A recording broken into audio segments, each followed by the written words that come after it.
The issue is always the willingness of both parties to negotiate a ceasefire. Basically, at this point, we are round 4 in these negotiations when the U.S. administration outreaches to the Kremlin, becomes optimistic about what's promised, but then it turns out that the Kremlin actually quite insistent on its original premises. And the previous time, like the first time the President Zelensky and President Trump met, there seems to have been some misunderstanding about the U.S. commitment to continuously supplying weapons to Ukraine, what this war meant for European security, and in general, Zelensky's willingness to agree to certain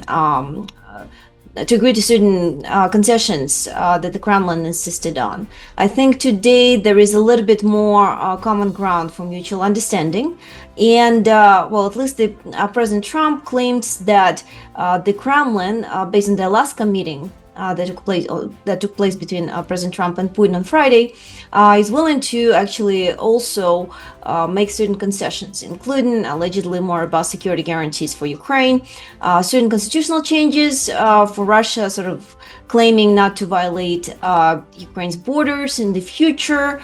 Most importantly, perhaps Western military deployment inside of Ukraine as the basis for future security guarantees that I think is of most interest to Ukrainian president, since this would be an alternative to the Article 5 in NATO, which is a non-starter at this point, but nonetheless probably would deter Putin more effectively than many other alternatives, in case the Kremlin agrees to this. And this is the major issue that's still vague. We don't have a lot of clarity, given that there is no very clear indication from the Kremlin as to whether indeed this is acceptable. In the past, there's also some resistance from the Western allies to send troops on the ground in Ukraine, since potentially this can risk major escalation with Russia if Russia was to violate its previous agreement, as it did in the past. So there's a lot of ambiguity here, but there's a little bit of hope now that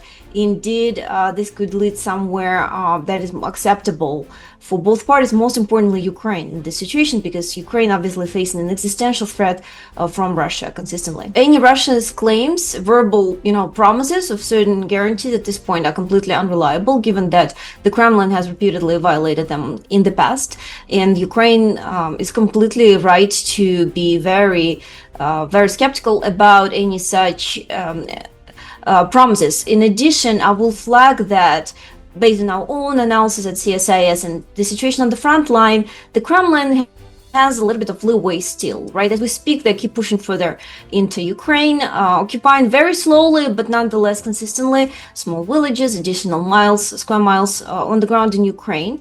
And economically, they're not great.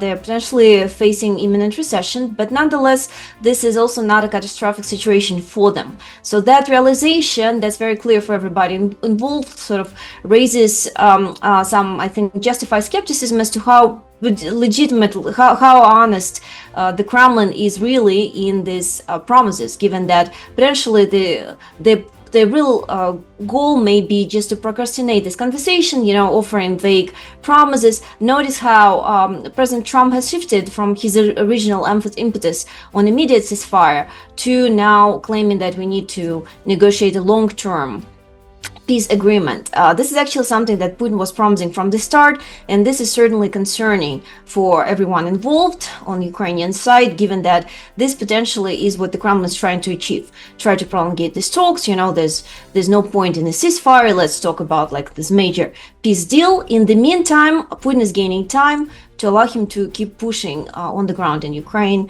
and hope in the expectation that Ukrainian frontline will eventually collapse. The bar is pretty low given what we've seen in February, but indeed today's meeting between President Zelensky and President Trump seems to have gone on a far more positive note, friendlier, some jokes exchanged, and hopefully some expectation of more mutual, basically more shared ground, more ground for mutual understanding.